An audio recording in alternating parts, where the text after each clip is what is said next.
hoje eu fiz um vídeo de trolando minha amiga sobre da minha galeria. Então eu vou mostrar tudo aqui pra vocês. Só que eu não tá digitando mesmo aqui.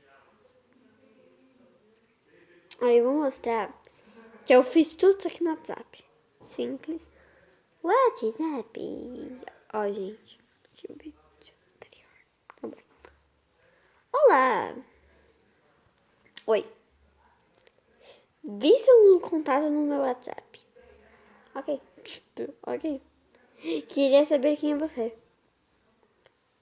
Ah, Maria Eduarda. Maria Eduarda, sua amiga. Não te conheço. Meu nome é Larissa. Ok, a Isa trocou de número então. Provavelmente. Eu sou a Larissa Manoela. Tchau. Por quê, mano? Tchau, por quê? Sei lá, não te conheço. Pensei que você era uma fã. KKKK. Eu acho que... Você acha que eu acredito? Tenho prova. Eu só... Que prova? Quer prova? Sim, manda foto de agora. Tá, vou ver se consigo... Vou ver se consigo. Na verdade, liga em chamada.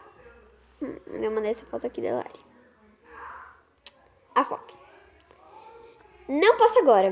Né? Me liga em chamada, não posso agora. Então, quando mudar, não entendi merda nenhuma. Posso mandar mais uma, mas ligar não pode. Pode. Pera aí, eu vou me trocar. Essa foto foi de ontem.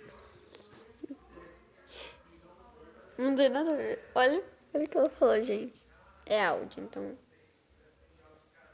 Eu não vou acreditar, porque se fosse a Larissa Manoela, tá na quarentena, ninguém se maquia e bota vestido pra ficar em casa.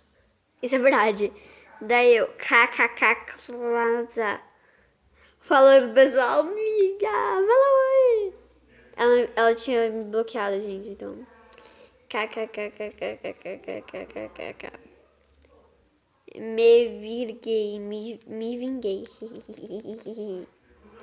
Bom, gente, eu espero que vocês tenham gostado. Se vocês querem mais trollagem, coloque mais comentários pra mim fazer. Com quem? Se for com a Isa, se for com a Lê, se for com minhas outras amigas e etc. Se vocês quiserem, falem para mim que eu vou. Um beijão e tchau. Fui.